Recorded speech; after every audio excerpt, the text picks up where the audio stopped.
मात्र 14 साल की उम्र में शादी, 18 साल तक बनी 2 बच्चे की मां, फिर भी नहीं मानी हार और बनी एक लेडी सिंघम आईपीएस ऑफिसर।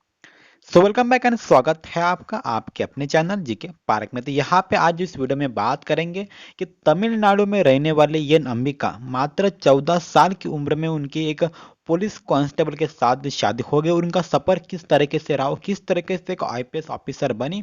इनकी जो स्टोरी है अपने आप में एक बहुत बड़ा एक मोटिवेशन है। तो सारी चीजें यहाँ से हम देखेंगे किस तरीके से उन्होंने स्ट्रगल किया और किस तरीके से उनके लाइफ में क्या बदलाव आए, क्या चेंजेस और किस तरीके से उस मुकाम तक वो पहुंचे।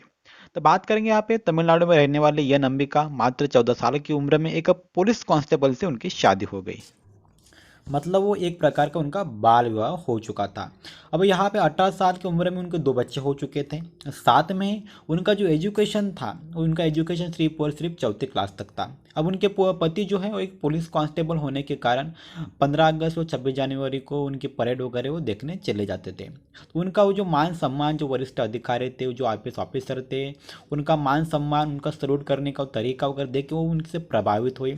उन्होंने ये भी जज किया कि उनके पति भी किसी को सल्यूट कर रहे हैं। ये इतना सारा मान सम्मान देख के उनका मन भी उस चीज़ में चला गया और वो साथ में उनको अपने पति से पूछते रहते थे कि सारी चीज़ें क्या होती है, किस तरीके से इनकी पढ़ाई करनी पड़ती है। सारी इंफॉर्मेशन अपने पति से निकालने के बाद उन्होंने अपने पति के सामने एक बात रखी कि उन्हें भी आईपीएस ऑफिसर बनना। लेकिन ये सारा कुछ इतना आसान नहीं था क्योंकि उनको ये 2 बच्चे थे, इनकी एक फैमिली थी और उनके पति भी एक जॉब पे थे। पर इनका जो लगाव था उस परीक्षा से लेकर उन परीक्षा को देने के लिए, वो आईपीएस ऑफिसर बनने के लिए उनका जो लगाव था, उनके लगाव को देखते उन्हें पति भी राजी हो गए। उन्हें बच्चों के संभालने की जिम्मेदारी अपने ऊपर लिया और साथ में फिर उनका अभी तक एजुकेशन 4th क्लास तक ही हुआ था और आगे का भी एजुकेशन उन्होंने अपना स्टार्ट किया। 4th क्लास के बाद उन्होंने आगे का एजुकेशन किया। 12th तक उनका एजुकेशन हुआ, देन उसके बाद उन्होंने ग्रेजुएशन किया। अब तक अभी वो ग्रेजुएट हो चुके थे। उसके बाद अब बात आती है उनकी यूपीएससी एग्जामिनेशंस के लिए। अब यहाँ पे जो जिस जगह पे वो रहते थे, उनका जो गांव का नाम था डिंडुगल, उनका कुछ गांव का नाम था, वहाँ पे उनके पति की पोस्टिंग थी।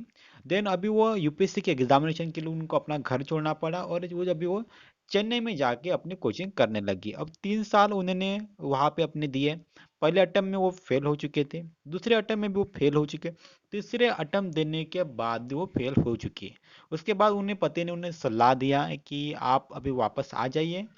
तो फिर भी वो नहीं मानी और उन्होंने अपने पति को रिक्वेस्ट किया कि वो उन्हें एक लास्ट चांस दे सके, ताकि वो लास्ट चांस उसके बावजूद अगर वो नहीं होता है तो फिर वो किसी स्कूल में पढ़ाने के लिए राजी हो गई थी।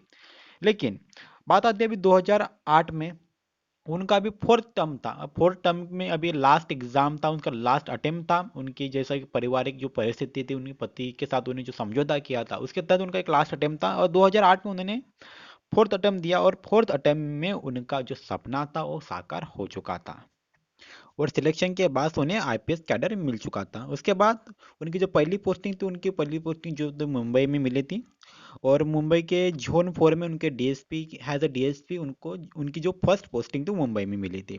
उसके बाद 2019 में भी उनको कुछ अवार्ड से भी सम्मानित किया गया है। उनके जो काम से जो लोग प्रभावित होकर गवर्नमेंट ने उनको एक सम्मान भी दिया है। हालांकि अदर भी बहुत सारे उनको सम्मान मिल चुके हैं। एक लेडी सिंघम के तौर पर ये जानी जाती है मुंबई में।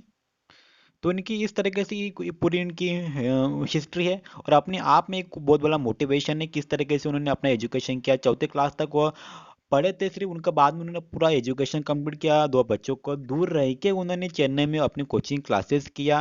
हॉस्टल में रहे 3 साल अपने बच्चों से, 3-4 साल अपने बच्चों से, फैमिली से दूर रहकर अपना कोचिंग किया, अपना प्राइमरी एजुकेशन किया, ग्रेजुएशन किया। सारी चीज़ें करने के बाद फिर उस मुकाम तक वो पहुँचे।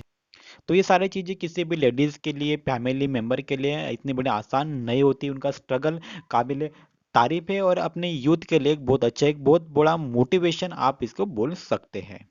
एंड द एंडिंग में बात करेंगे उनका जो स्टेटमेंट है, उनकी जो बात है अपने यूथ के लिए, वो बोलते हैं कि आपके जो ड्रीम्स है उनके लिए कोई भी आपकी एज नहीं होती और ना ही उसके लिए कुछ पर्टिकुलर टाइम होता है। अगर आपका आत्मविश्वास उसके लिए अच्छा है, आपका कॉन्फिडेंस है, आपका आत्मसम्मान, आपका आत्मविश्वास है, तो आप कुछ भी कर सकते हैं।